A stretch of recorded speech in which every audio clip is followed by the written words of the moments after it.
In all of Equestria, children hush when it's time to sleep. They fear to speak when they know Pinky is out on a seek.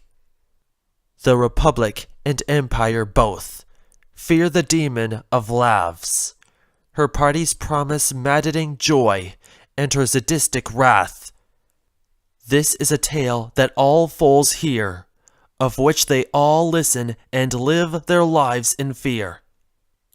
Some believe, others are skeptic, of the element barrier who married the chaotic. Hear me well, O foal, O colt, O filly, or adult. You are about to hear how Pinkymina Diane Pie joined the Discord cult. Back in the days when Pinky was normal as Pinky could be at least. She had friends. She threw parties and had fun with no end, as she endlessly made glorious feasts. But one by one they went, unable to stay.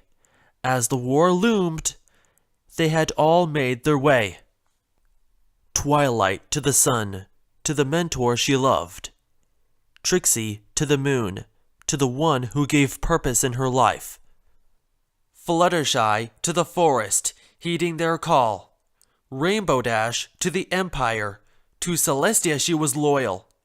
And Rarity to the church, her generous heart heeding the call of the army of the downtrodden people. Applejack honestly did not know, and so she fled with her family. To where? No pony knows. All was left was Ponyville, a ghost of itself, with no pony left around. Pinky, she only had parties by herself. For weeks and days she partied like no tomorrow. Seeing the days and nights shift, she knew not when tomorrow was.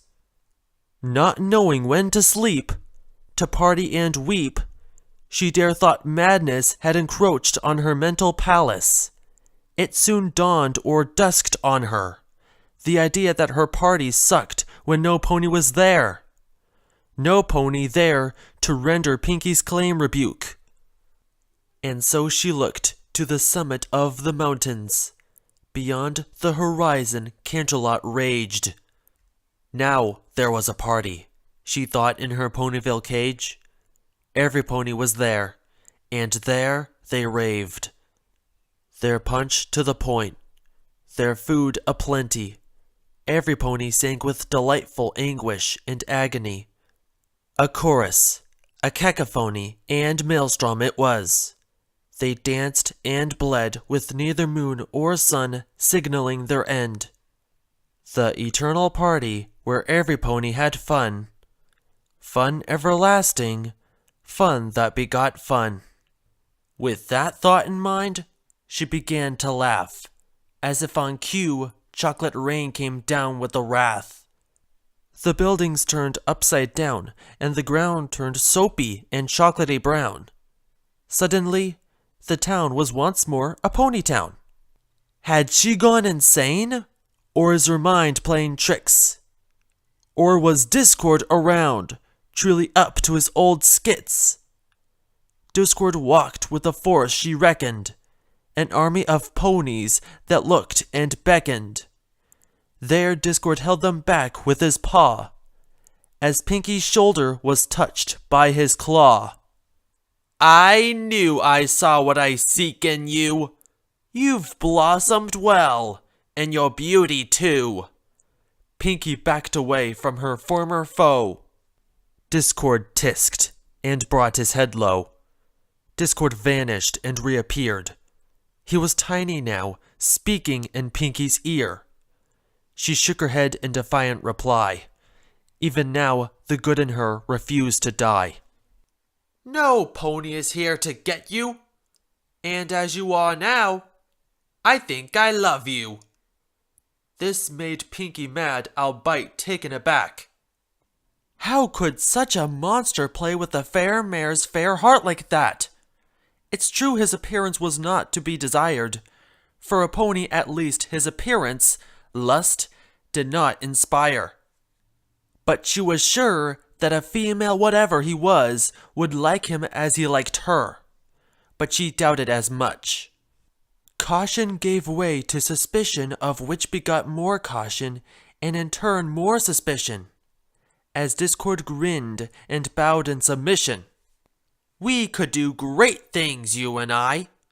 An eternal party beyond one that meets the eye. Discord mimicked the appearance of a pony. He could read her mind and knew her every fantasy, of colts and parties and laughs and glee, of doing that thing to her that she so secretly loved. You know, a killing spree. But she was not so fooled as easily as foals. Much like those that surround her, her death was their goal. With them around to escape was on hold. Pinky realized he wasn't going away. Mayhaps he is right, or so she was told. With him around, the eternal party might just take flight. And this niggling melancholy going away like a bat in the night. I will join your side like my friends have theirs, on a single condition. For my services, I charge you a price quite fair.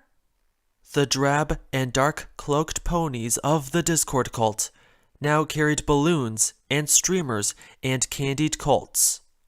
They held music and banners as the army marched forth. Less like marching and more like dancing gala art. Every pony wore smiles and giggles, and the route they took was random and fickle. Instead of heading north to Canterlot direct, they made circles to surrounding settlements to recruiting effect.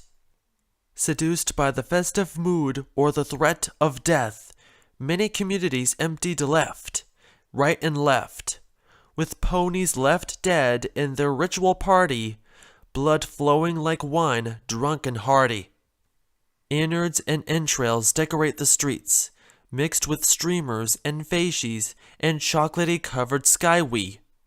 Eyeballs and limbs would be on each door, mad looks and depraved postures all splattered with gore.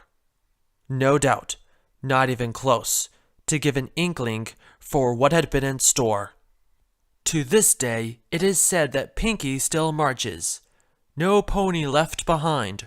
Her party catches. You, child, are warned to hide under your covers. Be silent, be still, lest Pinky see you and hear you, and your fate be sealed. Ignore the knocking at the door when you hear Pinky cry your name. When you hear her wings flap, her claws scrape and hooves clop, deafen yourself or be driven insane. If her horns become aglow and your room lit pink, run for your life or receive horrors beyond what your mind can think. Fight for your life. Be free of her influence. Die if you must. For the Republic, for the Empire, any side you wish.